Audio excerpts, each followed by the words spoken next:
lost 2 majors in the same month. Cutting corners made it worse, fucking around with fuck. The trap lead, Cooper Flag made the white jump. When the plug got knocked, I started giving fronts. Mr. Tatum. I don't know if it's just because I've been on this Nolan Wales thing.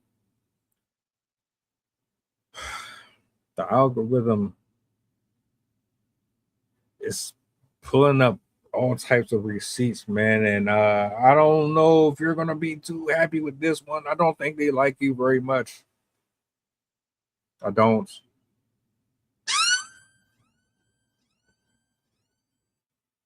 This comes from H American on TikTok. They're not their original poster. The gentleman who actually is behind the video, I don't have the name for him, but I want to play this for y'all. This is Nick Fuentes, and yeah, I don't think you're at the cool table, sir.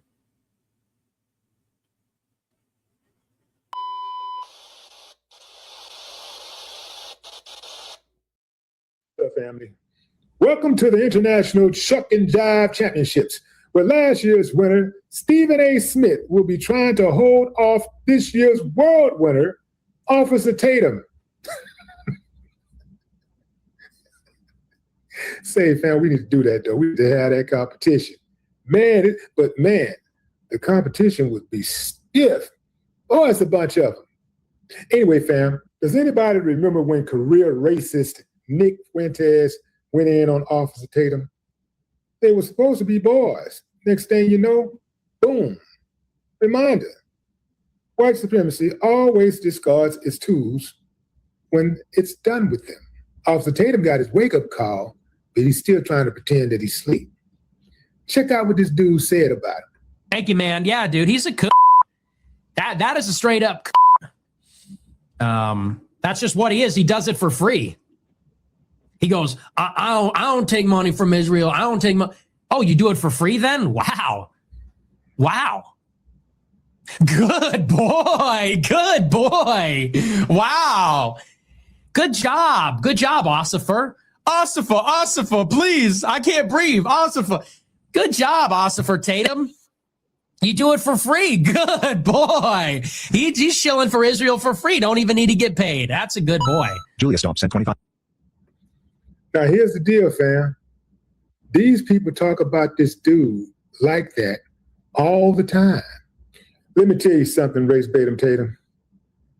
When your audience or your team or your party or your clique, your crew expect ideological conformity, the moment you disagree with them, it's over. And that's the risk you take. When you sell out, when you have no conscience, when you have no integrity, that's what happens. It was only a matter of time. There is a long list of coons who are hurting right now. You know, they're hurting financially, but more importantly, they're hurting emotionally because they have nowhere to turn. They can't go back to black because we remember, we ain't letting them back in. We'll never trust them again.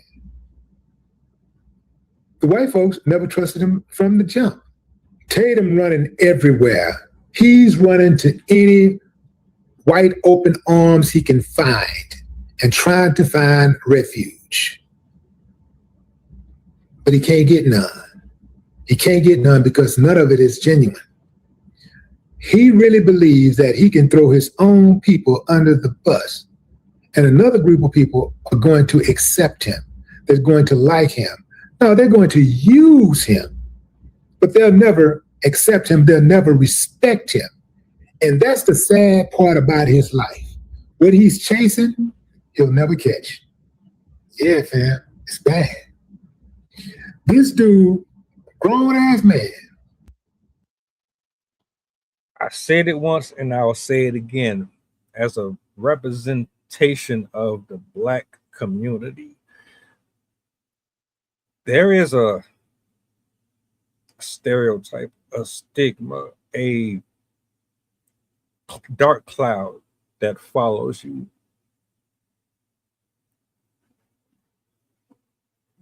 I'm talking about wealthy, famous public figures.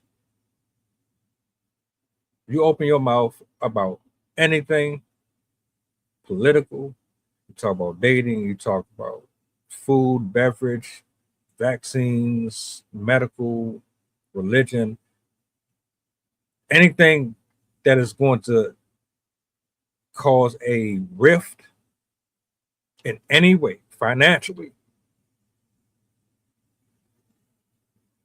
you will definitely have a target on your back. If you want to talk about the black on black,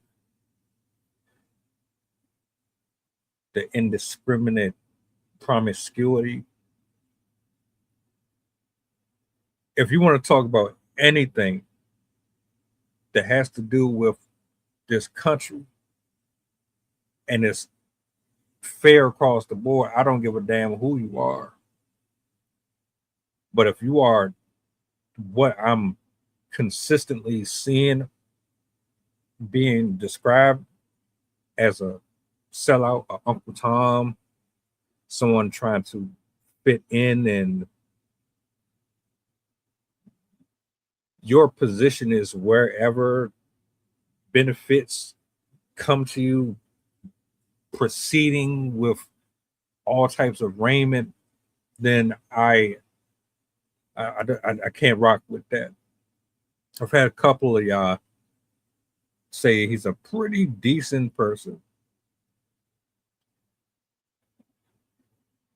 but I'm also hearing a lot of folks calling him out for being a traitor.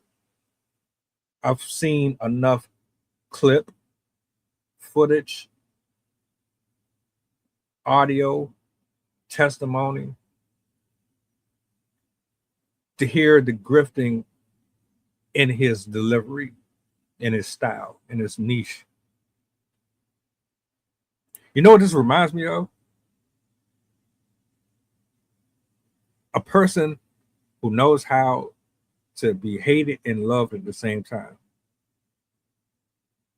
It's like watching the skit.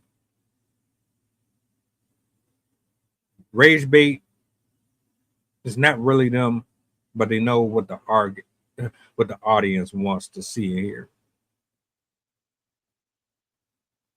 Nick Fuentes has been on the record for saying some of the most disrespectful racial things, and yet he just pretty much called you a house nigga. These are the same people that you got on a plane, drove all the way to Mississippi for. These are the same people that you're trying to make a compelling argument for.